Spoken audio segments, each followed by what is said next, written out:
Faridi. J'étais assez touché par ta prestation parce qu'elle m'a rappelé mon meilleur ami, Frédéric, qui est conteur.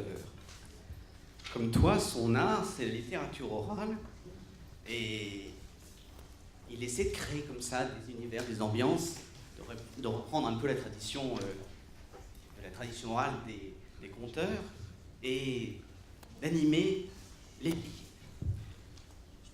Et Faridi, tu es vraiment le genre de gars avec lequel la soirée conte devient tout à fait crédible.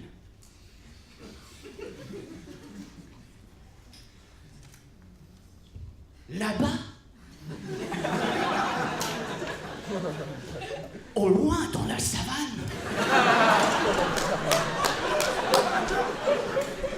il y avait une mulâtresse qui était la plus belle des plus belles des plus belles des filles de tous les villages. Et comme elle était non seulement belle, mais aussi coquine, elle s'installait dans son robe. Et tous les soirs, un bon petit paquet de mecs se pointait à la nuit tombée. Et vous savez quoi? Vous savez quoi? Est-ce que vous savez quoi? Non. Imaginez l'atrocité de ce qui se passerait.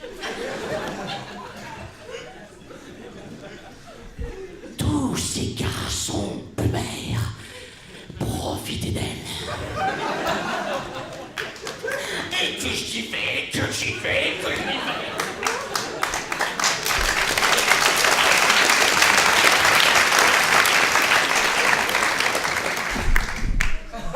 Et à ce moment-là,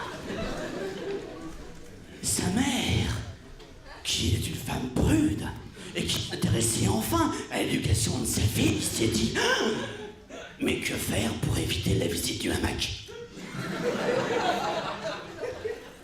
Évidemment, dans nos contrées, beaucoup trop policées, on aurait envisagé d'enfermer la jeune fille dans sa chambre et d'essayer du sang en bras humain.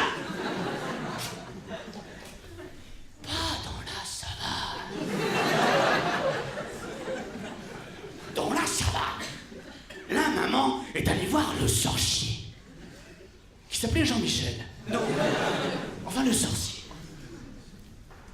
Et qui, en l'échange d'un bon millier de francs CFA, lui ont donné une poudre. Va, mes filles, dis à ta fille de projeter cette poudre sur ses amants, ils disparaîtront tous. C'est là que la fin a changé avec son histoire. Aucun garçon n'est parti, tout le monde a pris de la poudre à écurer dans les yeux. Mais la jeune fille...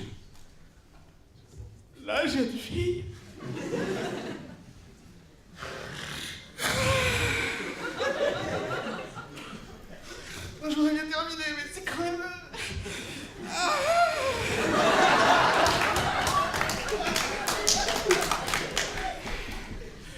Eh ben la jeune fille, elle est encore passée à la casserole.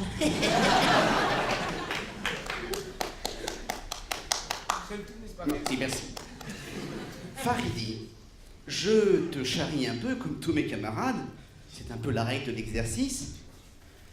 Mais je tiens à te dire que, autant je suis moins connaisseur du slam, autant, du point de vue de l'art du conte, je pense sérieusement que tu as un talent.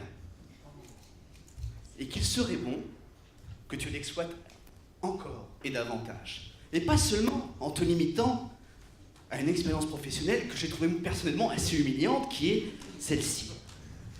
Au cirque de la compagnie Le Nadir. On pouvait espérer que ce jeune garçon, athlétique, musclé, bien taillé, pouvait apprendre quelques rudiments d'acrobatie. Pas du tout. Lorsqu'il a passé plusieurs années là-bas, on lui a dit « Tu ramasses le matériel et je t'apprends quelques exercices d'échauffement pour détendre les muscles. » Ça veut donc dire que ce garçon a nettoyé la piste pendant des heures. Et à la fin, il y a un sadique, certainement un clown, qui lui a dit, tiens, ta récompense, et dans une demi-heure, tu fais ça, et tu seras chaud pour recommencer.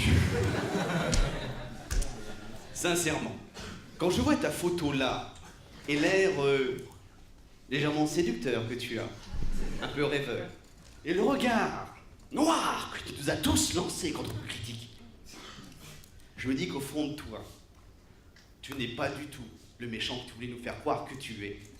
Je pense que tu es un grand rêveur, un vrai conteur. Alors continue à écrire et raconter des histoires.